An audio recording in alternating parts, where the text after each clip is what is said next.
conversation about jizz moppers and in nudie booths, and that's another Walt Flanagan. Yeah, so Walt Flanagan shows up as 2018 the person. Yes. So Randall, which was supposed to be played by a woman, but that woman didn't show up, so they threw Kevin's glasses. Yep. Is that why he basically has an effeminate voice? Yeah. And they basically went, let's make this as feminine as possible. Because the idea is they actually wanted a woman who was going to screech, because that was the idea, was to screech at them. I think he has a woman's coat on as well. He does. Yeah. And Kevin's glasses, like I said. So they're talking about what the average jizz mopper makes, and then Randall has the great line of like, I don't know if you know this or not, but cum really streaks if you don't clean it right away. And if you'll notice, an offended customer is buying Windex and paper towels, because that's what you do. And then he immediately just goes, I'm never coming back here. I'm sorry, what? You've highly offended me. Using filthy language in front of the customers. You both should be fired. Oh, I'm sorry, we just got carried away. And then Randall, if you think that's offensive, check this out. The magazine he's been flipping through is a porno magazine. Yeah. And he's got a picture that is, if you watch the Blu-ray like I did, basically a woman who is spreading her lady bits apart. Yep, just big vagina. And he says the line, I think you can see her kidneys.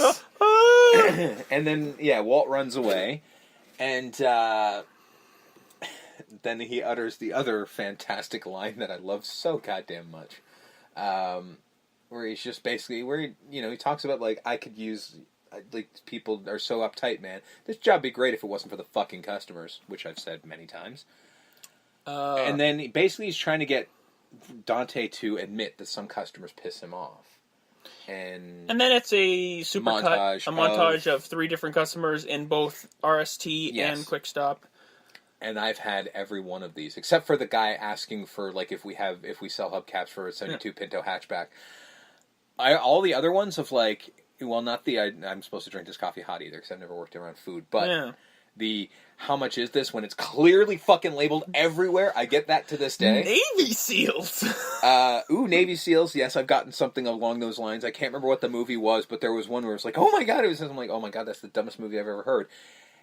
And the one that I have gotten almost verbatim is, when I worked in a video store, do you have that movie with that guy that was out last year? I actually got that question. And what was with the noises, like the xylophone? They were just showing just to be whimsical, how dreamlike it is, I guess. And also, he says there is one customer. Yes, the milkmaids. The milkmaids, which is Kevin's mom. Kevin Smith's mom. Those women who go through every gallon of milk, as if there's 1 gallon behind all the other milk that is not going to go bad for like a decade. Which, I've seen people do that. I hated it too when I worked And I love his mom just like going through, like, no. Yeah. Veronica comes with lunch. Back, yes. And of course Randall makes it very uncomfortable. Yep.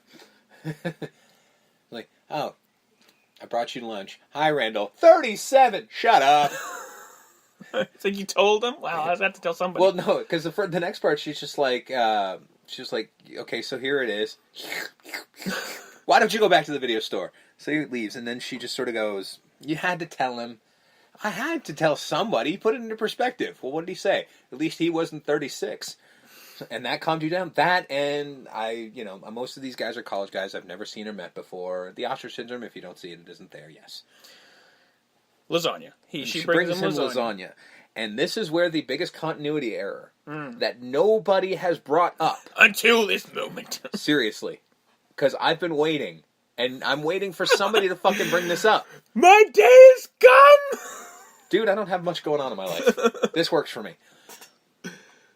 Veronica and Dante both allude to the fact that Dante is going to be there until close, yet he hasn't had the conversation yet. The next scene is when he talks to the boss about staying there until closing. What she says is basically after she hands him the lasagna, she says, like, I've got a sorority meeting until 9, but we can meet for coffee after that. And he says, sure. She goes, okay, but I'll see you after you close then.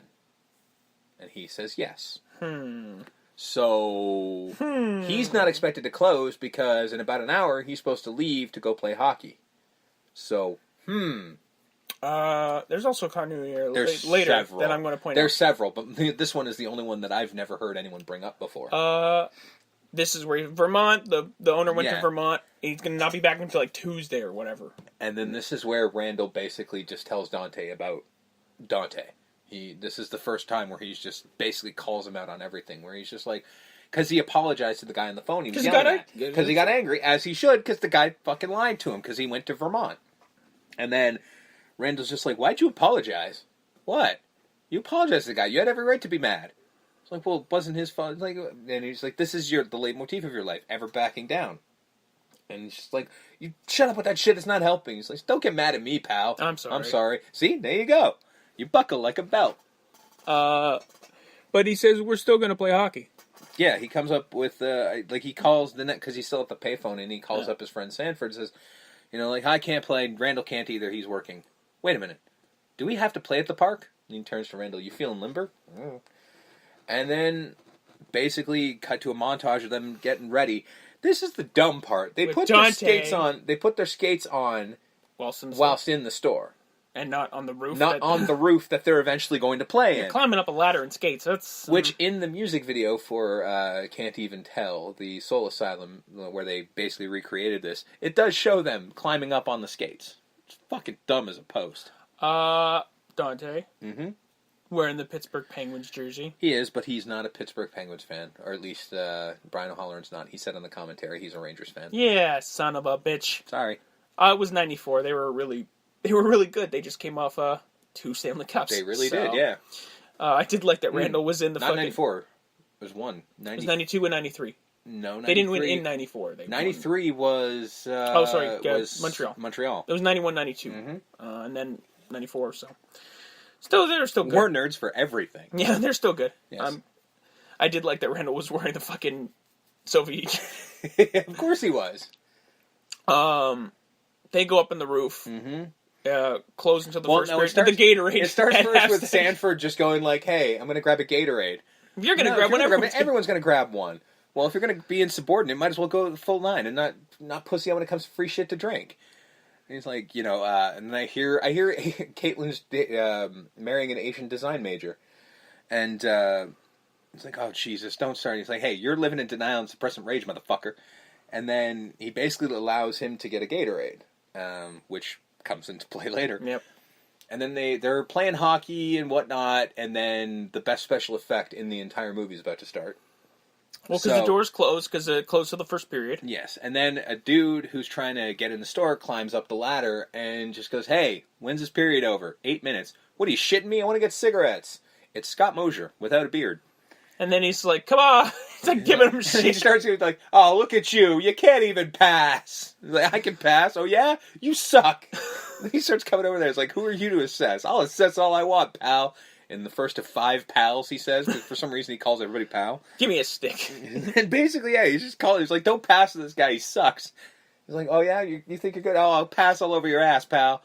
I'm like, all right, fine. Redding, you get off. Let this fuck on. Hands him a stick, and they start, and it looks like they're gonna play, and they're face off. The face off. The ball gets dropped, and he fucking just cross checks the shit out of Dante. That's 2 minutes, bud. Really? Actually, it was over the shoulders too. That's 5 in a game. That's we're done here. That's 5 in a game, bud. Well, I mean, he technically took everyone out of the game because he basically slap shots the ball out of off the roof away and into a storm drain. Yeah. Good shot. And he's like, all right, and nobody seems to like. Everyone's sort of cool with this at first. Okay, we need another ball. And then Dante's like, hey, give me another ball. And like, you got anybody the ball? And everyone's like, oh, Dante brought the balls. Sorry, in a convenience store that seems to be that stacked. That's what I mean. That's what I was thinking. You probably have not a hockey ball, but you might have a tennis ball. Something. But that was weird. Any balls down there but the biggest bear you ever seen, Dingleberry. I'm like, that's why Jay is the man. Exactly, because he says shit like that. It's like 12 minutes for one fucking 12 minutes of a game? And yeah, but the reason I say there was a special effect is that at one point in time, when Mosier's on the ladder yelling at Dante, his version, his Willem, the same guy. Hey, you open? He was like, hey, you open? No! And then they turn, no! So he's essentially yelling at himself. That's about as much of a special effect for getting. Oh. Yeah. Then he just takes off. No, Willem runs away. Oh, yeah, he's like, oh. He just runs away. So they get down. Mm-hmm. Dante talking to an old man. Which I like. This is the only one of what I would say the title cards that actually kind of fits. It's Harbinger. Yeah. Which is the only one that I think fully fits. Asks him if he has a toilet. You got a toilet in there? Like, yeah, I guess. You know, he's old. He's allowing him to use the toilet. And then he comes back. He leaves, comes back. Yeah. He's like, hey, hate to bother you again, but what kind of toilet paper you have back there? The white kind? I didn't ask about the color. Is it rough or is it soft? Well, it's kind of rough. Oh boy, that's gonna knock the hell out of my hemorrhoids. I see you sell the soft stuff there. Do you mind if I just grab one? And he eventually just goes, fine, go ahead. And fucking walks Thank away. You, Wojciech. And then he comes back. And he's like, hey, sonny boy, do you mind if I grab like a magazine or a paper or something to read? I'm a little old and it takes a little while. Sure, go ahead. No. One of the magazines you got back there. The porno mags? Yeah. And this is a weird thing because, okay, little bit of a story. When I was working at Rogers, in the video, that was the video store. I probably shouldn't. Well, who cares if I fucking name drop them? There's no video stores anymore.